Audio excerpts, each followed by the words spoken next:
In a world that constantly bombards us with expectations, advice, and opinions, choosing to listen to yourself is often seen as a quiet rebellion. From the moment we are born, we are given scripts, ways of being, thinking, behaving that tell us how to earn love, how to be accepted, how to belong. We learn what is desirable and what is not, what is praised and what is punished. These scripts are written by families, cultures, media, and institutions that do not always have our best interest at heart. And so, gradually, the voice within us, the one that once knew joy, fear, curiosity, and truth without filter, grows quiet. Drowned out, we are taught to consider others before ourselves, to be polite, accommodating, agreeable. We are rewarded for suppressing our discomfort if it means making someone else comfortable. We are praised for shrinking so that others may shine. This is especially true for women. From a young age, girls are taught to be good. And good often means silence. Good means being easy to love, easy to manage, easy to please. We're taught that we are at our best when we are giving. Giving time, giving attention, giving care, giving our bodies, giving our forgiveness, even when we're not ready. Even when it hurts. Even when we are falling apart inside. Kindness and empathy are beautiful virtues. They are not the enemy. But there is a dangerous line we cross when we begin to believe that being kind means disappearing. That being compassionate means never saying no. That loving others means abandoning ourselves. This isn't just a personal issue, it's systemic. Women who say no, who speak up, who choose themselves, are often labeled as difficult, demanding, cold, or selfish. A man who prioritizes his career is ambitious. A woman who does the same is neglecting her family. A man who walks away from a relationship that drains him is wise. A woman who does so is heartless. These are not just stories, they are the norms that shape our choices and punish our defiance. The truth is, for many of us, self-abandonment has been passed down like an heirloom. We watched our mothers put everyone else first and call it love. We watched our teachers reward compliance more than creativity. We saw our peers receive praise not for their uniqueness, but for how well they fit in, and so we internalize it. We learn to smile when we want to cry. We say yes when everything in us is screaming no. We convince ourselves that peace is found in pleasing others, that love must be earned through exhaustion. That being chosen means being available always. But beneath the surface of that performance, something aches. That ache is your voice, your real voice. The one that has always been there, waiting to be heard. The one that says, "This doesn't feel right. I don't want this. I'm tired. I need space. I deserve more." It's the voice you learn to ignore because the world taught you it was dangerous. That following your truth was selfish. That setting a boundary made you too much. That wanting more made you ungrateful. But what if that voice isn't your enemy? What if that voice is your compass? What if listening to yourself, truly listening, is not a betrayal of anyone, but the first act of coming home to yourself? But let's challenge that narrative. Listening to yourself is not selfish. On the contrary, it is an essential act of self-respect, emotional intelligence, and personal sovereignty. In a world that constantly imposes expectations, labels, and ideals upon us, taking the time to tune into your own inner voice is not only an act of courage, but also an act of survival. Society is quick to tell you who you should be, what success looks like, how you should behave, what milestones you must achieve to be considered enough. From the moment we are born, we are bombarded with messages about fitting in, pleasing others, and adhering to roles that may have nothing to do with who we truly are. In such an environment, choosing to listen to yourself becomes a radical declaration that your life is yours to define. It is not an act of rebellion for the sake of defiance. Rather, it is a deeply personal commitment to live with authenticity, clarity, and purpose. True wisdom lies not in blindly following the noise of the crowd, but in having the discernment to hear your own needs, values, and desires amidst that noise. Listening to yourself teaches you to differentiate between the life you think you should want and the life that genuinely fulfills you. This act of turning inwards is often misunderstood as being self-centered, but in reality, it is the foundation upon which emotional maturity, self-trust, and meaningful relationships are built. By honoring your inner voice, you become more grounded, more honest, and ultimately more capable of giving to others from a place of fullness, not depletion. This essay will explore why listening to yourself is frequently misjudged, how it is in fact a profound expression of strength rather than selfishness, and how this simple yet powerful practice can transform not only your own life, but also the way you relate to the people around you and even the world at large. Part 1. The lie of selfishness. The idea that prioritizing yourself is selfish is deeply ingrained, especially for women. Culture, religion, and tradition have, for centuries, applauded the self-sacrificing woman, the devoted wife, the nurturing mother, the tireless caregiver. Her worth was measured by how much she gave to others and how little she asked for herself. This standard, while dressed in the language of virtue, is actually a form of control. Because when a person never stops to ask themselves what they want or need, they are easier to manage. They become compliant, predictable, trapped in a life shaped by others' desires. When a woman begins to say no not out of cruelty, but clarity, she is often met with criticism. If she doesn't want to marry, she's selfish. If she chooses a career over children, she's heartless. If she walks away from a toxic relationship, she's cold. But if a man does these things, he is focused, ambitious, discerning.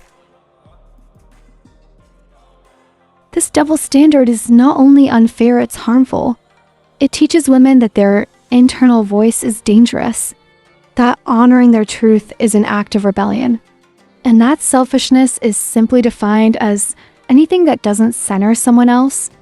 But the truth is, real selfishness looks nothing like listening to yourself.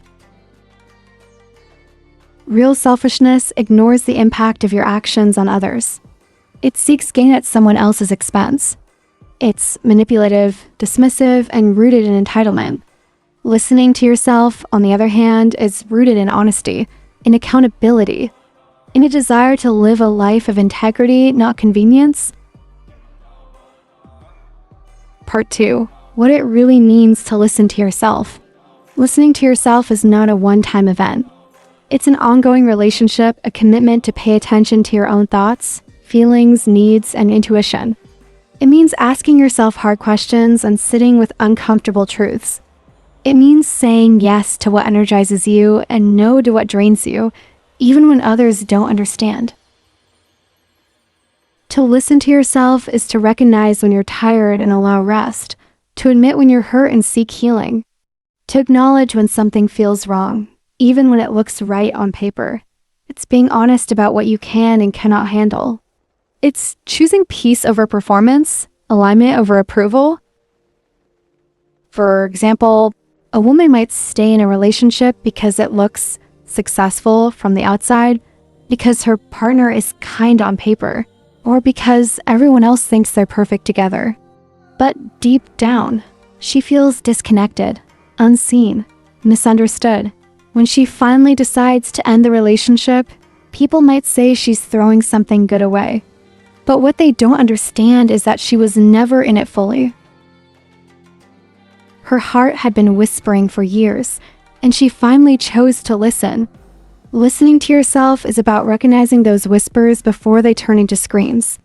It's choosing to act before the cost becomes unbearable. It's learning to trust your inner wisdom, even when it's quiet, even when it's inconvenient. Part 3. How listening to yourself builds confidence. Many people struggle with self-doubt, not because they are weak or incapable, but because they have been taught to outsource their decisions. They're afraid to trust their own instincts. They wait for validation from others. They second-guess their choices. But the more you listen to yourself and act on what you hear, the more confidence you build. Every time you choose what feels right over what looks good, you teach yourself that you are capable of guiding your own life. Every time you walk away from something that doesn't feel aligned, even when it's hard, you prove to yourself that you are strong enough to be honest. Every time you set a boundary, you affirm your own worth. Confidence is not built by pretending to have it all together. It's built by consistently choosing yourself, your truth, your well-being, your peace, even when it's uncomfortable. Listening to yourself is not selfish, it's the foundation of self-trust. Part 4. The ripple effect on relationships. One of the greatest myths is that listening to yourself harms relationships, that putting yourself first means neglecting others. In reality, the opposite is true. When you listen to yourself, you become more available to others, not less. Because you're not pouring from an empty cup, you're not secretly resentful. You're not giving out of guilt or fear. You're giving from a place of wholeness, not depletion. Healthy relationships are built on mutual respect, not martyrdom. When you honor your truth, you give others permission to do the same. When you speak up about your needs, you create space for deeper understanding. When you walk away from what doesn't serve you, you make room for what does.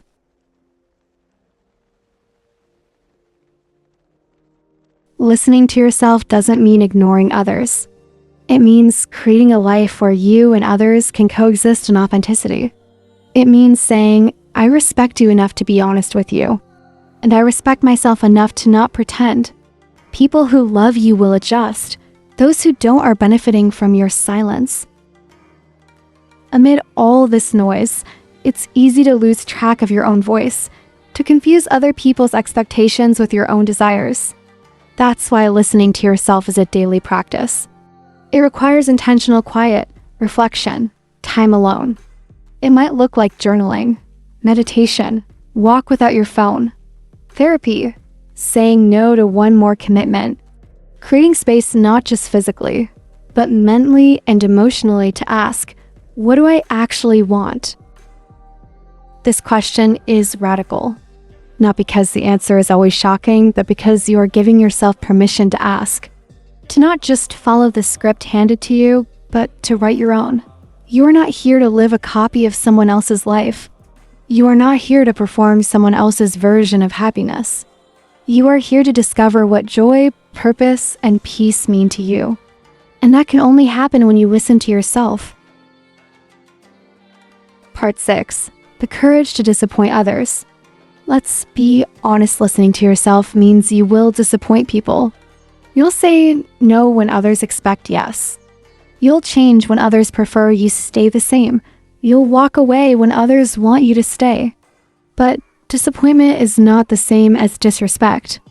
And your job in life is not to be palatable or predictable, it's to be real. The discomfort of disappointing others is temporary. The regret of betraying yourself is long-lasting. Every time you listen to yourself, you take back your power. You stop living to be understood and start living to be true. And yes, it will cost you things. Approval, ease, maybe even some relationships. But it will give you something far more valuable yourself. Part 7. What it looks like in real life. Listening to yourself doesn't always announce itself with grand gestures or dramatic, life-altering decisions. More often than not, it's found in the smallest, quietest moments, the subtle shifts that, while seemingly insignificant to others, carry profound weight for you. It might look like saying no to social plans, even when every voice around you says you should go because you're exhausted, overstimulated, or simply in need of solitude. You might cancel a dinner, decline an invitation, or step away from a gathering not out of rudeness, but because you're learning to honor the limits of your own energy. Sometimes, it's recognizing that a job which once felt like an achievement is now quietly suffocating your spirit. On paper, the salary is great, the benefits are stable, and from the outside, it's the kind of career others would envy. But deep down, you feel the weight of misalignment, the dull ache of doing work that drains you. Choosing to leave, to walk away from that false sense of security, becomes an act of radical self-respect. It's not about giving up, it's about choosing yourself over appearances. Listening to yourself can also mean embracing seasons of solitude, not because you're avoiding love, but because you are falling in love with your own company. While the world rushes to pair up, to validate worth through relationships, you quietly choose to stay single, not out of fear, but out of fulfillment. You understand that wholeness is not something another person completes, but something you cultivate within. It might be the gentle but firm decision to end a friendship that has become one-sided, where your presence is convenient, your kindness is taken for granted, and your boundaries are consistently ignored. Walking away from such dynamics isn't cruel. It's an act of self-care. You are choosing relationships that nourish, not deplete you. Sometimes listening to yourself is as simple and as revolutionary as allowing yourself to rest. Taking a nap instead of squeezing in one more errand. Sitting in stillness rather than pushing through your exhaustion. Giving yourself permission to pause, even when productivity culture glorifies constant motion. There are also moments when listening to yourself means daring to be vulnerable. Saying, "I'm not okay," when everyone expects you to smile and be strong. Admitting your struggles, your weariness, your humanity. It's in these raw and filtered moments that you reclaim your right to be seen, not just in your strength, but in your softness too. To the outside world, these choices might appear small, even trivial, but to you, they are sacred. Each one is a quiet rebellion against the narrative that you must always perform, always please, always push through. There are daily affirmations that whisper, "I matter, my needs matter, my truth matters." Over time, these small acts of self-honoring accumulate. Like drops of water filling a cup, they gradually create a life that feels authentic and aligned. Not a performance crafted for approval. Not a projection of who you think you should be. But a real, honest, meaningful existence that reflects who you truly are. A life where your choices are rooted in self-awareness, not societal pressure. A life that feels peaceful not because it's free of challenges, but because it's anchored in your own truth. This is the quiet power of listening to yourself. Not flashy, not loud, but transformative in the most intimate, lasting ways. Conclusion: listening is loving. It is the foundation for every healthy relationship you will ever have. It is the compass that keeps you aligned with your values, the soft but unshakable voice within that says, "Come home to yourself." It is the root of integrity, not just in how you show up for others, but in how you show up for you. It is the bridge between who you are and who you are becoming. Each time you pause to ask yourself, "What do I need? What do I feel? What is true for me?" you are practicing the sacred art of self-recognition. You are no longer a stranger to your own life. You are no longer walking someone else's path with someone else's shoes. You are living in your own skin with your own soul at the center of your own story. In a world that tells women their worth lies in their sacrifices, choosing to listen to yourself is revolutionary. It says, "I will not disappear to make others comfortable. I will not ignore my needs to earn approval. I will not shrink, silence, or twist myself into shapes that don't fit. I will not make a home out of discomfort just because someone else calls it love. I will not betray my voice to be seen or abandon my truth to be accepted." Because I understand now, love without self is not love. Peace that costs me my inner voice is not peace. And success that demands I become someone else is not success, it is surrender. So instead I choose this. I will listen. I will honor. I will trust, even when it's inconvenient, even when it's unpopular, even when it makes others uncomfortable. Because that is not selfish, that is sovereign. To be sovereign means to stand in the full authority of your own being. To say without apology, "I belong to me." It is not defiance, it is alignment. It is not arrogance, it is authenticity. It is not rebellion, it is reclamation. And when you live from that place, when you walk through the world knowing your truth matters, your voice matters, your joy matters, you don't just change your own life, you give others permission to do the same. You light a path, you build a legacy not of sacrifice, but of wholeness. So listen, not because the world will always support it, but because your soul requires it, because your peace depends on it, Because the life that's waiting for you, the one that feels like home, can only begin when you trust the sound of your own voice. Let it be the loudest thing you hear. Let it guide you forward. Let it bring you back to yourself again and again until self-listening becomes not an act of bravery, but simply who you are. Don't forget to like, share, and subscribe.